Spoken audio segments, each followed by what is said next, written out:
saya akan lebih cepat saja. 15 menit ya Mas? 30 menit, oke, diskonnya. Baik, terima kasih. Selamat siang Bapak Ibu sekalian, peserta acara workshop pada siang hari ini. Atas nama pemerintah Provinsi Nusa Tenggara Timur, kami mengucapkan terima kasih kepada pemerintah pusat maupun dari Government Free Indonesia maupun kepada Human Society International dan semua pihak yang sudah mengadakan kegiatan ini. Tentu ini sangat bermanfaat untuk kami di NTT sebagai daerah yang selama ini sudah menjadi endemic rabies di Flores dan Lembata, dan baru-baru bulan Mei terjadi kasus outbreak di TTS, dan ini menjadi sesuatu hal yang menjadi penting bagi kami untuk bagaimana kami terus dapat memberikan public awareness kepada masyarakat. Dan saya selama Ibu Kepala Dinas juga mohon maaf, harusnya beliau yang membawa materi ini, tapi beliau ada acara di Surabaya di Puskesmas tugas juga, mungkin sama-sama kemarin dengan Pak Direktur juga, sehingga beliau mewakili kepada saya tidak mengurangi esensi dan apa yang akan disampaikan pada pagi hari ini. Baik, saya langsung saja. Slide pertama ini bisa saya sudah kirim kepada dia. Tadi pagi ada minta kepada saya, jadi saya ngomong sambil teman-teman bisa putar. Jadi rabies ini memang penyakit yang mematikan, tetapi bukan berarti penyakit tidak bisa dicegah. Jadi penyakit mematikan memang. Kalau sudah timbul tanda-tanda klinisnya, itu sudah tidak ada no turning point, tidak bisa kembali lagi, pasti mati kalau gejalanya sudah muncul. Tetapi selama dia masih belum timbul gejalanya pada manusia, kita masih bisa untuk melakukan pencegahan. Makanya teman-teman kita kolaborasi One Health ini sangat penting, karena memang ada namanya vaksin anti-rabies pada manusia, pada human, dan juga serum anti-rabies pada human. Walaupun mahal, tetapi masih ada jalan. Tetapi selama dapat diidentifikasi lebih cepat, as soon as possible. Kalau sudah sampai terjadi gejala pada manusia, maka kita tidak bisa lagi untuk melakukan apa-apa. Sehingga memang ini penting sekali kita sampaikan. Dan tema yang diberikan pada kami kan identifikasi hambatan dan kesempatan dalam memberikan edukasi rabies kepada masyarakat NTT. Jadi dalam setiap hambatan tentu ada opportunity, ada kesempatan bagi kita untuk bagaimana mengedukasi masyarakat sehingga masyarakat itu jadi tahu. Selama ini saya tahu masyarakat pun hanya ada ketakutan. Jadi kalau lihat anjing itu, minta maaf, seperti lihat setan. Kalau teman-teman di Flores dan Lembata sudah 26 tahun, jadi merasa bahwa ya seperti tadi Pak Direktur bilang, mungkin tidak bersahabat, tetapi mungkin minta maaf Pak Direktur, saya kurang sepakat dengan itu diksi bersahabat, karena namanya penyakit, jangan kita bersahabat dengan dia. Kita namanya waspada, oke, tetapi jangan kita berteman. Namanya berteman nanti kita sering disebut, orang dengarkan best friend forever. Selamanya kita berteman, mau sampai berapa puluh tahun, ratusan tahun kita berteman sama penyakit, tidak mau. Kalau kita bisa eliminasi lebih awal lebih baik. Jadi saya pikir lebih baik kita waspada. Ya, mungkin saya seperti itu. Jadi dapat dicegah. Nah, ini bagaimana kita mengedukasi masyarakat supaya masyarakat tahu bahwa ini penyakit ini mematikan, tapi kita bisa cegah. Yang bisa cegah siapa? Bukan dari petugas, terlalu jauh, kita sendiri, by yourself. Tapi how to overcome the disease? Bagaimana untuk mengendalikan penyakit ini, mengatasi penyakit ini? Mereka tidak tahu. Nah, kita yang sudah tahu, belajar duluan, sudah pengalaman, kita kasih tahu mereka, adik, kakak, om, tante, ini penyakit mematikan, tapi kita bisa cegah. Caranya bagaimana? Oh, kita bisa ikat dia, kasih vaksin ini anjing, semacam begitu. Tapi itu kita bertugas. Ketika kita sudah memberikan penyampaian kepada mereka, saya yakin bahwa kita masyarakat ini masyarakat yang punya tingkat sosial sangat tinggi. NTT itu masyarakat tingkat sosial sangat tinggi, sehingga satu sudah kenal pasti mereka akan menyampaikan. Cuma mereka tidak tahu bagaimana menyampaikan hal yang baik itu bagaimana, yang buruk bagaimana. Ini kita tugas pemerintah, kita NGO ini, pemerintah LSM ini menyampaikan seperti itu. Nah, saya highlight saja supaya kita tahu. Slide kedua. Rabies sudah ada di NTT ini sudah 26 tahun di Flores Lembata ya, 97 di tempat Flores Timur itu, dan sudah merambah ke sana. Dan ya, saya pikir ini sesuatu yang menyedihkan. Setelah 26 tahun, Pulau Timor yang kita ada sekarang ini bisa kena. Dan kenanya itu di TTS, di tengah loh. Kalau kita belajar soal epidemiologi penyakit, harusnya kena dulu di pintu-pintu masuk, entry portnya, di pelabuhan laut kah, pelabuhan darat, dan itu ada di Kota Kupang. Nah, kenapa tidak di Kota Kupang? Kenapa tiba-tiba BIM Salabim sampai ada di TTS? Kecuali dia punya pintu Doraemon mungkin, tiba-tiba ada. Tapi ini kenyataannya bahwa artinya masyarakat belum paham tentang bagaimana bahayanya, sehingga pasti ada yang membawa anjing dari Flores, daerah tertentu, bawa ke Pulau Timur dengan tanpa bersalah. Mungkin dia merasa saya bawa anjing lucu dari Flores Timur, bawa anjing lucu dari Lembata, mungkin bawa ke Kupang, bawa ke saya punya anak, saya punya keluarga untuk dipiara di rumah. Dia tidak tahu bahwa daerah itu daerah rabies. Nah, seperti ini yang mungkin kita harus edukasi masyarakat, sehingga di kemudian hari penyakit tidak menular lagi dari Flores ke Sumba mungkin, atau Flores ke Alor, karena masih ada beberapa pulau yang masih bebas masuk ke Saburai Jua. Nah, yang sangat menyedihkan kita lihat dari slide ketiga, itu sampai saat ini di NTT itu sudah ada 17 orang meninggal. Untuk manusia, satu orang saja itu sudah sangat luar biasa. Satu orang mati itu sesuatu yang luar biasa, tidak usah 17, tetapi kita 17. Di Flores Lembata itu posisi hari ini sudah 11 orang. TTS ya kita tidak bersyukur, tetapi sejak bulan saya pikir bulan Juli itu sudah tidak ada kasus kematian lagi. Mudah-mudahan tidak ada lagi. Kita terima kasih teman-teman Pak Bupati dengan jajaran semua sudah bagaimana mengelokalisir di penyakit, tidak pindah ke kabupaten lain, dan sudah vaksinasi saya lihat sudah 30.000 ekor lebih, dan saya yakin dengan kita kerja effort yang lebih lagi, saya yakin penyakit tidak menular dan tidak ada lagi kasus kematian.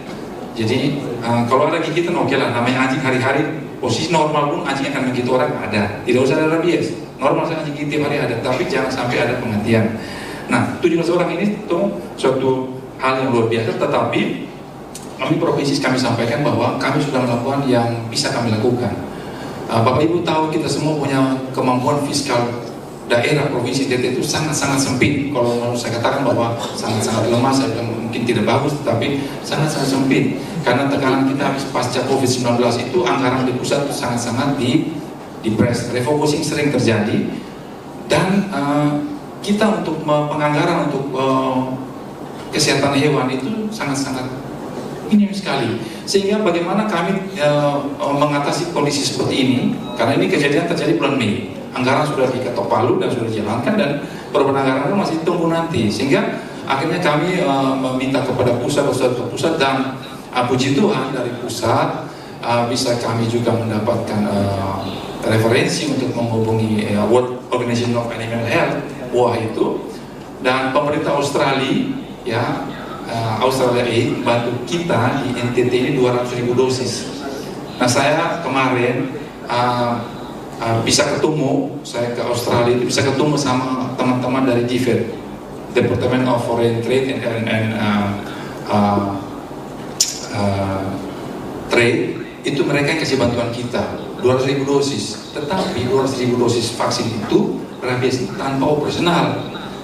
Nah, sehingga saya memang meminta kepada teman-teman kita semua, kita lagi posisi tidak punya uang, teman-teman dari pusat, dari luar negeri sudah bantu kita dengan vaksin. Ini paling tidak murah, mahal, tapi sampai ada. Nah, kita baku bantu sudah. Kita baku bantu bagaimana pun caranya, kita usahakan supaya 200.000 dosis ini bisa tereksekusi dalam waktu 4 bulan ini, karena mereka kasih kita dalam waktunya tidak panjang. Dia mau melihat bahwa kita serius atau tidak. Karena ini kalau kita tidak serius, maka sampai akhir Desember pun 200.000 dosis tidak akan tereksekusi. Karena vaksin ada, tetapi harus sampai ke tubuhnya anjing. Nah, itu siapa yang menyampaikan ke tubuh anjing? Kita ini, petugas peternakan. Maka saya memberikan semangat kepada kita, encourage kita semua bahwa ayo kita bisa. Jangan pikir uang lagi, jangan pikir operasional, karena ini kita punya pengabdian kita sebagai dokter hewan, pengabdian kita sebagai petugas peternakan. Kita tunjukkan bahwa tanpa uang pun kita mau, karena ini menyangkut nyawa manusia. Jadi mari kita sama-sama untuk, nah, salah satu yang kita bisa lakukan adalah bagaimana memberikan penyadaran kepada masyarakat, public awareness. Karena dengan masyarakat sudah punya pemahaman tentang ini saja sudah sangat membantu. Kenapa saya bilang begini? Pertama, paling bagus itu kalau divaksin, oke. Tetapi 200.000 dosis vaksin ini akan sampai kepada pantatnya anjing itu, tubuhnya anjing itu, kalau ada petugas bagi suntik. Kalau petugas yang operasional tidak ada, agak susah. Nah, cara satu yang lain adalah bagaimana masyarakat mengikat anjing. Jangan biarkan anjing itu berkeliaran di sekitar rumah. Karena kalau anjing kena rabies dan dia diikat, dia akan mati dalam posisi kena rabies dan dia tidak menggigit siapa-siapa. Anjing kalau kena rabies pasti mati, tetapi mati dalam posisi terikat. Dia tidak menularkan kepada yang lain. Nah, seperti ini yang harus diserahkan masyarakat. Karena kita tahu bersama bahwa kita di NTT ini, cara pemeliharaan kita adalah free running, lepas liarkan saja. Kita punya anjing, tapi kita bilang tuan Allah kasih makan. Dia cari makan sendiri. Dia baru menjadi milik kita kalau ada orang tabrak dia. Nah, di jalan dia tabrak, saya punya anjing, bayar 500.000. Nah, begitu. Tetapi selama dia tidak dikasih tabrak orang atau dia tidak lagi akui, apalagi kalau digigit orang. Oh, bukan saya punya anjing, mirip-mirip saja. Tapi bukan saya punya anjing. Nah, itu tipikal kita NTT itu. Kan salah ini juga termasuk seperti itu. Jadi saya sudah tobat saya sekarang. Tidak, just kidding.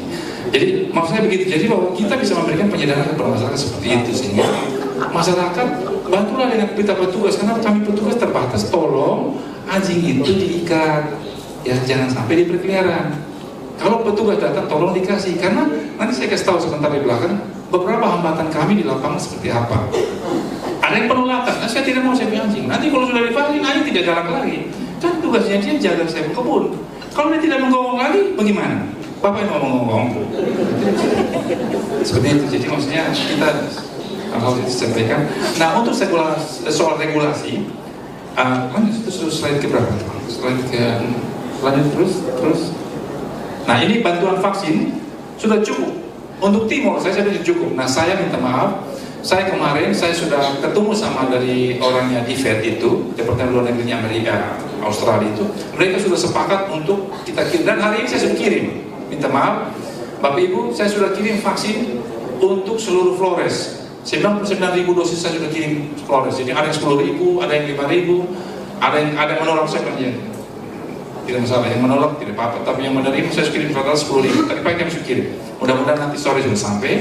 Nanti tolong teman-teman bantu untuk bagaimana mengeksekusi supaya jangan sampai lagi kita sudah vaksin. Tentu vaksin ini tidak bisa memenuhi 70% itu karena kita keterbatasan data. Tapi masyarakat membantu dengan cara tolong petugas datang kasih kelompok anjing divaksin. Yang kedua, anjing diikat. Ya, jangan sampai takut bahwa nanti anjing tidak bisa menggonggong. Kita lanjut tanya. Lanjut. Ya, kalau untuk aturan sudah sangat lengkap. Cuma Indonesia seperti itu ya. Aturan sudah banyak lengkap, tapi law enforcement-nya itu yang sangat lemah. Bagaimana implementasi segala macam aturan di lapangan? Buat apa aturan segala macam kalau kita tidak mematuhi itu? Ya. Nah, itu tugasnya siapa? Tugas kita sudah, kita pemerintah. Bagaimana memberikan penyadaran kepada masyarakat? Karena kalau kita bilang siapa yang tidak ikat anjing pasti masuk penjara, maka penjara akan penuh. Karena apa? Kita masyarakat tidak ada ikat anjing. Sehingga bagaimana kita memberikan public awareness itu lebih penting. Kita lanjut slide berikut. Masalah-masalah apa yang kita punya? Pertama, estimasi populasi.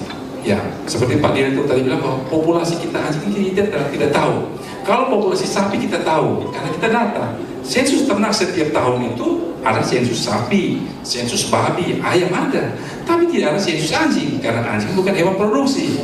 Maka itu sekarang saya menyambut gayung dari teman-teman dari Dog Meat Free Indonesia, bahwa memang anjing itu bukan hewan konsumsi. Masih banyak pilihan konsumsi daging yang lain. Bahkan kuda pun bukan hewan konsumsi, karena teman-teman di Jeneponto pun makan daging kuda. Nah, seperti itu. Jadi kita mau sampaikan bahwa itu hewan-hewan seperti itu sebenarnya tidak perlu dikonsumsi. Nah, masalah di kita sekarang, estimatif, saya kembali ke estimatif populasi itu, kita tidak pernah punya estimatif populasi yang mendekati kenyataan, dengan realitasnya. Sehingga data-data yang ada seperti itu bahwa kita punya hewan anjing ini bukan hewan konsumsi, sehingga tidak pernah didata. Sehingga sekarang kami mau tentukan bahwa kami harus sedia berapa banyak vaksin, karena minimal untuk terbentuknya herd immunity, kekebalan kelompok itu sama seperti COVID juga, 70% populasi harus divaksin. Nah, sekarang masalahnya kita anjing ada berapa? 70.000? 80.000. Kalau kita punya ada 100.000, oke, kita hitung 70% dari 100.000, 70.000. Ya, kami harus sedia vaksin 70.000 dosis. Tetapi kalau kita tidak tahu jumlah kita punya populasinya, kita menganggap bahwa kita punya populasi 70.000. Artinya apa? kalau hanya 70% populasi artinya 49.000 dosis itu cukup. Tapi ternyata ketika kita menganggap bahwa 49.000 dosis 70%, ternyata di lapangan itu baru 30%, karena kita anjing mungkin 100.000. Nah ini akan menyulitkan. Nah kami minta juga teman-teman di lapangan, ketika melakukan sekarang pendataan ternak, sapi, yang ada dananya itu turun ke lapangan, tolong bantu tanya lagi, paling tidak ya errornya 5%, 10% itu oke lah, daripada errornya 30% dia jauh aman. Nah, itu membantu kami untuk menentukan berapa banyak vaksin yang kami sediakan, berapa banyak operasional kami sediakan. Yang kedua, itu sebetulnya kita punya anggaran sangat-sangat kecil. Ya itu realitas kita. NTT ini daerah, saya belum tidak katakan bahwa daerah miskin, tidak, kita kaya, tetapi memang penganggaran di pusat itu masih tidak berpihak ke kita. Karena kita nih daerah kepulauan, harusnya penganggarannya berdasarkan kita punya wilayah archipelago ini kepulauan. Tapi kalau penganggaran pusat sekarang kan masih berdasarkan populasi manusia. Otomatis pasti di Pulau Jawa anggarannya lebih besar dibanding kita luas seperti ini, tapi penduduknya hanya 5 juta. Dibandingkan Jawa Timur 33 juta, dikali dengan, jadi dia dapat APB dana daunnya besar sekali, kita kecil. Tapi kita tidak perlu ingat itu, karena memang sesuatu ini kenyataan seperti itu. Tapi kita berayakan apa yang kita bisa, memulai dari sesuatu yang kita bisa daripada kita mengeluh apa yang kita tidak punya. Kerjasama kita sudah lakukan dengan Dinas Kesehatan. Terima kasih teman-teman kesehatan, sangat membantu kami untuk pasca gigitan. Karena kalau kita vaksinasi kurang, otomatis pasti gigitan banyak. Nah gigitan positif ini banyak, mau tidak mau teman-teman dari Dinas Kesehatan kesulitan menyediakan VAR. VAR tidak terlalu mahal, tetapi susah itu SAR, serum antirabes, untuk kasus-kasus gigitan leher ke atas itu sangat banyak. Saya lihat di TTS saja sudah kasusnya mungkin sekitar mungkin sampai hampir 300 mungkin ada kasus gigitan yang sangat perlu berikan SAR. Nah SAR itu satu orang saja tergigit kalau leher ke atas itu uang yang dikeluarkan sampai vaksin itu sekitar 6 juta rupiah. Nah, lebih murah sebenarnya beli vaksin pada anjing, tetapi kenyataannya kita tidak punya dana untuk itu. Oke. Itu sudah. Nah yang saya mau sampaikan bahwa masyarakat ini masyarakat belum terlibat sepenuhnya dalam program penanggulangan rabies. Nah ini yang kita mau sampaikan nanti kita ngapain. Kita harus bikin kesepakatan sekarang, kita pulang dari sini kita mau ngapain dengan kita masyarakat. Ya. Salah satu slide berikut, ini beberapa hoax yang terjadi di masyarakat yang membuat kesulitan kita sekali untuk bagaimana mengeksekusi vaksinasi rabies. Pertama, anjing akan mati setelah divaksin rabies. Ini banyak rumor begitu. Tidak mau divaksin, kenapa? Nanti kalau habis vaksin anjing mati. Ya. Yang kedua, nanti habis vaksin anjing tidak galak lagi. Anjing kan jaga kebun. Kalau anjing tidak dihabis itu dia langsung bisu, dia ngomong pakai bahasa isyarat, tidak bisa, harus ada suara. Nah ini hoax seperti ini yang kita harus sampaikan benar, tidak betul itu. Kalau ada kasus seperti itu, ya itu kasuistis, kita jadikan generalisasi seperti itu. Lalu tidak perlu tata laksana kasus gigitan. Kalau tergigit anjing tidak usah, kita buat anjing sendiri kok. Ini anjing hari-hari di rumah, dari kecil sudah diikan kita punya anak. Jadi kalau dia gigit itu cuci tangan saja atau tidak apa. Malah kita di NTT ada satu ya Mbak Davina, kita punya di NTT ada satu, saya masih kecil gini, kalau anjing kita punya kaki luka, kasih jilat anjing saja, nanti sembuh. Betul, saya masih kecil, saya punya bapak bilang begitu, kalau kamu kaki luka, kasih kamu kaki luka, ini kasih anjing jilat-jilat, pasti sembuh, dan betul sembuh. Sekarang, siapa mau gila? Siapa mau gila? Lihat anjing saya lihat setan. Biar dia jalan sama cewek cantik, tapi dia pegang anjing di sebelah, kita lihat cewek ini kayak setan juga. Kan kita takut ini anjing sudah divaksin atau tidak. Ya, itu kesalahan kita di NTT sekarang. Sehingga ini kita jelaskan pada mereka bahwa tidak perlu takut sebenarnya. Ya. Tetapi harus hati-hati sekarang. Kita tidak perlu, minta maaf saya ulang lagi Pak Direktur, baru lagi merokok, beliau tidak dengar saya. Jangan kita jadikan penyakit jadi sahabat, tidak. Waspada ya. Karena kalau masyarakat dia bilang, adek kita bersahabat sama rabies, dia bilang, oh rabies datang, mari datang sudah. Nah, jangan begitu. Maksudnya kita tetap waspada. Jadi banyak kasus kejadian kematian di TTS itu dari 6 orang itu 5 orang anak kecil. Dari 6 orang itu 5 orang anak kecil. Kenapa? Karena mereka yang paling muda dekat dengan anjing. Anak kecil paling senang main sama anjing. Apalagi anjing sendiri. Dia kalau saya anjing sendiri kok. Tidak mungkin kena rabies. Nah ini kita sampaikan kok. Tidak mungkin. Tidak ada tidak mungkin. karena rabies itu bisa kena anjing umur 2-3 minggu saja bisa kena, apalagi anjing sudah besar. Lalu ya, rabies itu penyakit guna-guna ya, saya kan ya saat ini saya rasa teman-teman sudah mengerti tidak lagi, tetapi yang tadi itu. Nah, saran saya itu kita perlu penganggaran. Sekarang mungkin agak susah ya, saya dengar kemarin ada Pak Bupati juga bilang bahwa kita perlu penganggaran dengan DPR deadlock, tidak dapat sepakat karena DPR punya hak budgeting. Jadi untuk penganggaran ini ketok palu kan antara pemerintah usulkan dengan DPR ketok palu, sepakat bahwa mau pakai ini anggaran untuk penanggulangan rabies, baru bisa uangnya dipakai. Kalau tidak bisa. Tetapi ya mungkin Pak Bupati dong bisa pakai perbu saja kok main kekerasan begitu, karena ini penting. Kalau kita harap mau dari pakai perubahan anggaran saja ketuk palu sama DPR nanti lama, karena seperti itu. Kalau anggota DPR itu lebih senang kalau bagi-bagi sapi, bagi-bagi babi, bagi-bagi kambing, itu mereka senang langsung ketuk palu, ya setuju. Tapi kalau untuk anggaran, untuk penganggaran untuk pencegahan rabies, tidak perlu mati orang saja kan. Saya begitulah kejadiannya. Nah, kolaborasi berbagai sektor kita sudah lakukan. Terima kasih pemerintah pusat, saya terima kasih teman-teman Kismafed sudah bantu Kasira di TTS, itu sangat membantu. Dan saya mau sampaikan begini, kami tanggal 26 September sampai 3 Oktober ini, kami akan melakukan KY, komunikasi, informasi, edukasi di sekolah-sekolah, ada 13 sekolah di Kota Kupang, TTS, Belu, SPD, dan Mabar.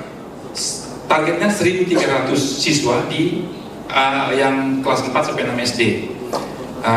Itu kerjasama dengan teman-teman Kismafed Pusat dan juga dari AIHSP, Australia Indonesia Health Security Partnership. Kebetulan ada pemerintah Australia membantu kita, selain vaksin tadi, dia juga membantu bagaimana untuk public awareness-nya, dia juga capacity building untuk petugasnya. Sehingga kami targetkan tanggal 3 sampai 3 Oktober itu sudah bisa dieksekusi semua, sehingga anak-anak sekolah ini mereka punya pemahaman bahwa rabies ini berbahaya, tetapi bisa dicegah. Caranya bagaimana? Terima kasih tadi teman-teman dari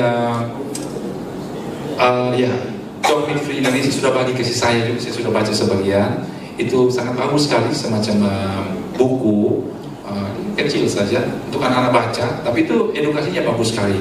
Dan itu nanti akan kami replikasi. Izinnya kalau ada dia punya soft kopinya atau ya kalau ada hard copy banyak ya syukur kepada Tuhan, tapi kalau tidak punya soft copy, hard copy tidak banyak, kasih kami soft copy saja supaya kami share saja, itu bagus karena anak-anak suka membaca. Saya suka membaca, apalagi anak-anak ada gambar-gambarnya. Nah itu memang edukasi mereka bahwa bagaimana caranya untuk mencegah supaya tidak terjadi penularan. Dan mereka pun bisa ngomong, mereka punya papa, ingat papa kalau kena gigi itu cuci tangan. Anak gigi kadang-kadang suka begitu, dia sudah dengar apa dia akan ngomong, dia punya papa, dia punya papa. Anjing gigi saya sudah sekarang gigi anjing sudah biasa, tidak makan mati. Jangan. Dulu belum ada rabies, kalau sekarang sudah ada rabies. Saya ingat waktu pertama kali saya dampingi Pak Gubernur ke TTS, kita mau namanya pertama launching vaksinasi. Pak Gubernur bilang gini, tidak usah pakai itu berangus di mulut anjing, saya tidak akan mati karena rabies. Tidak Pak Gubernur, pakai. Kenapa? Kalau Pak Gubernur kena gigit, terjadi apa-apa, yang mati di luar, saya di luar. Karena saya yang orang mengerti teknis. Bagaimana kau bisa biar kau Gubernur pergi vaksin anjing tanpa ada perlindungan? Nah seperti itu kita sampaikan. Jadi sudah kakak? Sudah kan? Oh sudah. Nah, jadi itu sudah saya sampaikan bahwa memang penyakit rabies itu adalah penyakit yang mematikan. Kita bisa mati dengan cara apa saja, tetapi jangan mati karena rabies. Sebab rabies itu penyakit yang mematikan, tetapi bisa kita cegah. Setuju ya? Nah kita kerja sama-sama. Terima kasih, kembalikan.